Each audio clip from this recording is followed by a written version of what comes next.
Tubers, Tubettes, and of course crazy people.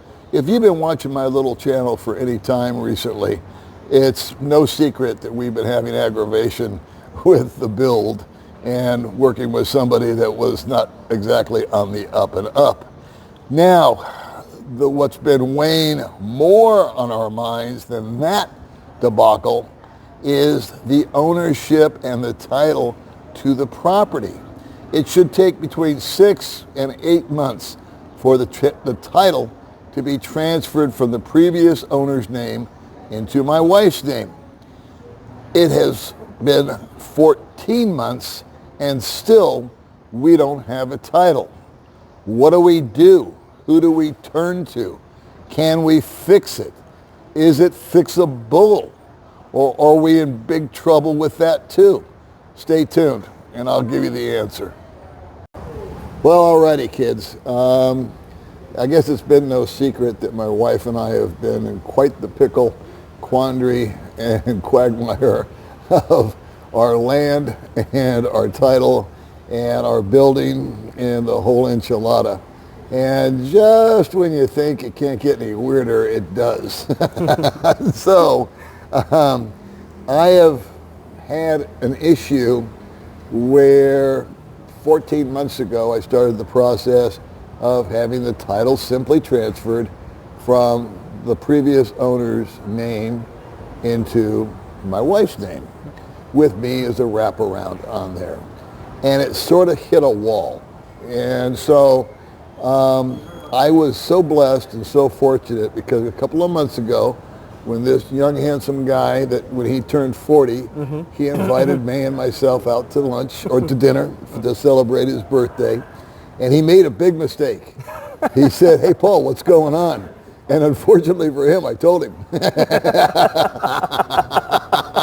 So he said, I told him about, I was concerned about the title and is it everything legal and everything right and why is it going so slow and this and that and the other. And you know what he did? He said, "Give me the paperwork." That was a couple of months ago. Yeah. And so I have to tell you that I picked him up, or we met today, this morning, at the port, because you came over to Dumageddon, and I felt like I was in a dark tunnel concerning all this stuff. And we took a trip. JR worked his magic, which I'm going to have him explain. And as of now, sitting here with him, I feel like I'm still in a tunnel, but it's a tunnel that's traveling somewhere with a great big bright light at the end of it. So, without further ado, JR, can you kind of give everybody an idea as to what you're doing for me as far as facilitating and helping? And we'll also offer up, I think, some very important advice for anybody that's thinking about purchasing land or a home, or perhaps has already purchased land or a home and may have questions about what the title. Yeah. So let's chat about that for a minute, Yeah. okay? What would you call yourself, a facilitator, or how would you define it? Actually, I'm a licensed real estate broker or a realtor here in the Philippines. Right. So probably your viewers will be asking now, why is JR talking about real estate? Yeah, because everybody knows you as the visa guy. Yes. Right? Yeah. Okay. So, unbeknownst to me, for quite some time, you've actually been a licensed realtor. Yes. Amongst other things. And so, you explained to me that, you explain. What's the process? What's the first thing that I should do if I'm looking at a piece of land? Correct. One thing that you need to have is you should have the documents intact. And what he means by that, we discussed this, is a clear title. Clear title, and along with other pertinent documents relating as a supporting documents for the title itself. Okay. So, when purchasing a piece of property or land or dirt here in the Philippines, it's not the same as our home country, where it goes to a title company and then through escrow and this and that and the other. The first thing you have to find out, and he can help you with, is is this land actually sellable? Is it actually got some kind of title to it Correct. that somebody or some people can sign over to you? Am I correct? Yes. Did I put it correctly? Yes, correct. Okay. Second step is what? Okay, let's just say I'm buying a piece of land. The guy's name is Bob Smith. Bob's cool. You checked him out. The title's good. There's no encumbrances or what we call a cloud on the title. What would be my next step? Wow, cloud. Yeah, cloud. That's something a new dark to me. cloud. If it would be meriting for you to have the survey, Ah. we highly recommend to have the survey to be in place. Okay. What does a survey do? Well, I found out that they come out just like you would with the sticks and the little dealio that they look through. They measure the lot and Yes. they make sure not only that the land that you're buying is free and clear title, that's been taken care of, but it is what it's stated to be. Yeah. That it's X amount of square meters. Correct. It starts here and there's a marker. It goes to there. There's a Yes. marker. And you either got a rectangle or a square, or it could be any shape or size, but you find out exactly the beginning and the end and the sides of what it is that you're purchasing. Correct. So you know where you are allowed to build Yes. or do whatever you're going to do with the place. Yeah, that's very important, especially if you're buying a portion of the land. Ah. Title, the survey, not just a survey, but it should be an approved survey so that you can establish your parameters. Where do you start, where did you end, as what you have mentioned. Because it will have the coordinates already as stated in the title. So that's Okay. very important. Third thing, what would be the third thing that you'd want to check into? The third would be the preparation of your sales contract and other pertinent documents. And that would be done by an attorney, Correct, yes. not a real estate agent. Yes. So that would not be something you would draw up. Now, you have people that you know that you trust Yes, correct. that could, for the proper fee, would draw up said documents. Correct, yes. Okay.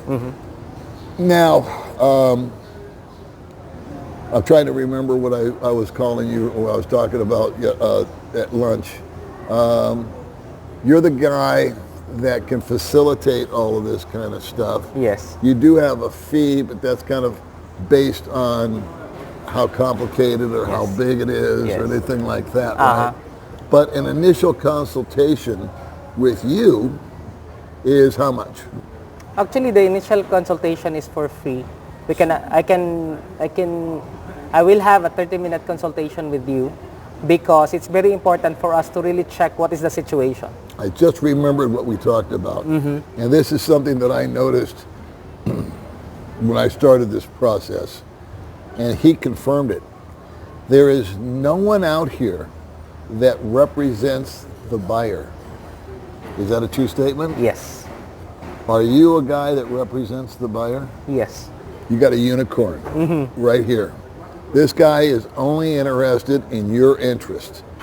In America, where I'm from, when you go to a realtor, you have a buyer's agent and a selling agent. Correct. And that buyer's agent is bound by law to protect you through thick and thin. The seller's agent, same thing. Protect the seller. Try to get as much money for that listing as possible. Buyer's agent, try to get them down in price as much as possible. And make sure that you do things that, like a home inspection, and that termite inspection, and all these things that protect you before you start spending your hard-earned money on a home. Correct. There's no such thing out here. And so what JR's done is filled what I think is a monster-sized niche in the market. So if someone hires you, if I hire you, you are only going to be looking out for my interest. Correct, You yes. can care less about the seller. You can care less about the attorney. You're not going to be doing deals on the sides with anybody, so much I've heard. If the survey comes back and you see an issue with the survey, you're not going to gloss over it so you can hurry up and make the deal. No, I'm sorry. You're no. going to say, survey is weird, or the title is not necessarily clean or clear. Correct. Right? Or red flags are actually popping up. So you need to think twice about it. Yes. How long should it take from start to finish, on an average, I don't want to pin you down, to, let's just say, okay, we're going to buy this land. The first 3 things came in good. We're going to sign. We're going to exchange some money. How long until that title comes into my lap? On the average, it would be 6 to 8 months. Why? We'll be dealing with 3 to 4 government agencies. Number 1 is the tax office. Number 2 is the titles office. And number 3 would be the tax declaration office. And there would be additional one is the Department of Agrarian Reform if you're buying an agricultural land. Okay. So those are the things that we actually factored in based on my experience, and then it may vary depending on when is the land is located. Because if you're going to process it in Cebu, of course, there's a lot of people in Cebu, so the volume of processing in Cebu is a lot compared to Dumaguete. Okay. To give you an example, I've been processing this for 14 months. And then JR, like I said, jumped in a couple months ago. Where's the documents? Yeah, where's the documents? In the back seat of my car. Okay, he took them over. He said, Paul, I'm just going to take this ball and run with it. And I'm going to get it through all those agencies that you just mentioned. And I have no clue what he's talking about. I really don't. I just, like, okay, if it's got to go there, it's got to go there. And I'm going to have to pay a tax at some point in time on the appraised value, I call it, of the property. And it's got to go to the BIR. And then one day, and he told me, I said, now, from this point forward, how long is this going to take? He goes, about 6 to 8 months. It's as if I was starting the whole thing today. However, we do have a lot of stuff that's been done, a lot of stuff that's been signed off. But you're actually going to be taking, today is Monday. He is going to go out on Wednesday on his own to my property to meet up with somebody and get a signature that's missing or needed, right? Yeah, for the specific document. And he's just doing it. And he's got bigger and better things to do than drive out to Down at 10 o'clock in the morning. But he's doing it for me because he said, you know what, Paul, I really want to just service my clients. You cannot buy a reputation. You have to earn one. And so I think the man is just head and shoulders above anybody else that I've worked with out here so far. The other thing is you've told me is that so much gets lost in communication. Yeah. And JR is very, very cognizant of the fact that English in America and English in the Philippines is different. And he's very open-minded. He was asking me, because I use the word con man in the drive home, right? And you go, what's a con man? Because you didn't know. And so I told him, I said, it's scammer. And he clicked light bulb. You'll always remember what a con man is when it says that. Yeah. So when you're speaking with a Filipino, and a Filipino is speaking with someone that English is their first language, probably America, Britain, wherever, JR is very cognizant that he may have to ask you what you mean, where other Filipinos, like my wife, are too shy to come out and say, I don't understand. He's not, he's not proud where he'll say, wait a minute, back up, Paul. What does that mean? And because he wants to answer it properly. A lot of Filipinos, just because of, what do you call it, saving face, or they don't, whatever. Let me know if I'm stepping over any lines here. No. They'll just agree with you to make you, to not offend you. And he's not trying to offend me by asking, he's actually trying to clarify. Yeah. And if I ask him a yes or no question, he gives me a yes or no answer, not the old up to you reply. Up to you and you answer it. That's right. So realtors out here are not my favorite people, even though you're a realtor. And the reason that I've said that is that I have never once felt like they had me in mind. I felt like they just wanted to close the deal. And a lot of the rental people that work, again, God love them. Everybody's got to make a buck, but they just want to get you in and get the month's deposit as a paycheck and then move on. Now, if I was going to rent a place and you were going to represent me, would you not make sure that you warned me about things like the landlord, the security deposit? We had a discussion about security deposits. Correct, yes. And one of the things you said to me was, you should never count on getting that back. Not all. Case to case Not basis. always, case by case. But I told him I already mentally wrote off the one that I've got in my house now. Because we've done some damage. Yeah. So far, it's been very fair. It's been very equitable. I've lived in 3 different places. I gave a security deposit. And after they subtracted for the electric that I owed, the internet that I owed, I broke a chair in one place. We accidentally took some pots and pans, I think, or a plate or something like that. Sure. They charged us for it, which they should have. And we got the portion back that we were entitled to. But I think it's just, you need to be warned about the neighbors, the dogs, the water pressure, what to look for. Provisions of the contract. Provisions of the contract. Sure. That's what you would sit down and have a heart-to-heart with somebody before they sign their name. Yes. You're not trying to rush somebody onto a contract. Awesome. Yeah, because that is also one of the discussions earlier, because I met also, before we met, I also had a chance to talk with my real estate client earlier today, who is also happened to marry to a Filipina. And I just wanted him to understand how things are going in the Philippines. What are the systems? How do we do things? Because that's very important. That's what you mentioned. It's more on the communication thing. And if they don't understand it from our perspective, then that could be chaos. It is chaos, believe me. It would be much better for, hey, I know where you're coming from. This is how it goes here.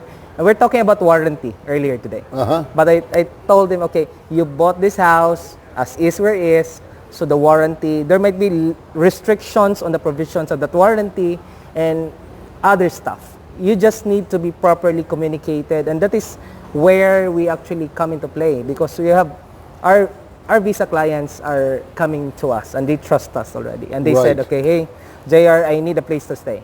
Right. I want this. Is that how this blossomed? Is this how this guy came about? Yes. From guys saying, do you do this? Do you do that? Do you do this? Do you do that? Yeah. Cool. And when they ask me, okay, hey, I may be a realtor, but I don't have everything that you want. So feel free to take a look around.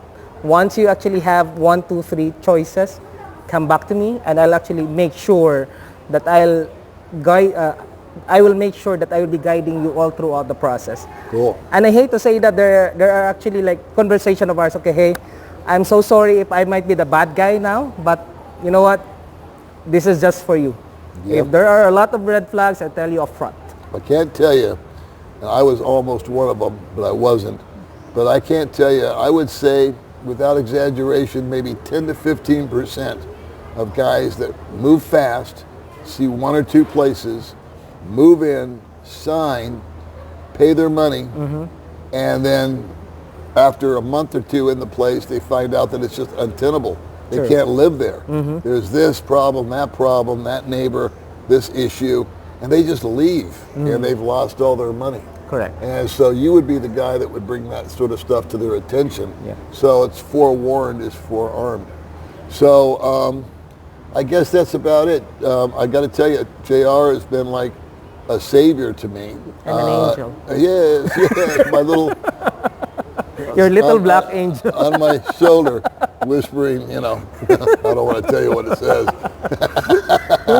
But it's just been, like I said, I started off this morning feeling dark, and today I feel sunlight.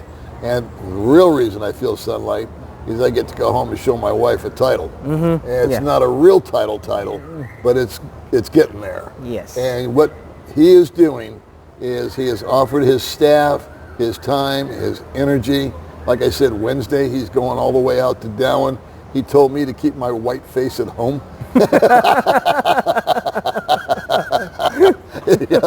You show up, money's going to start changing hands. So Paul, just stay home and I'll let you know how it goes.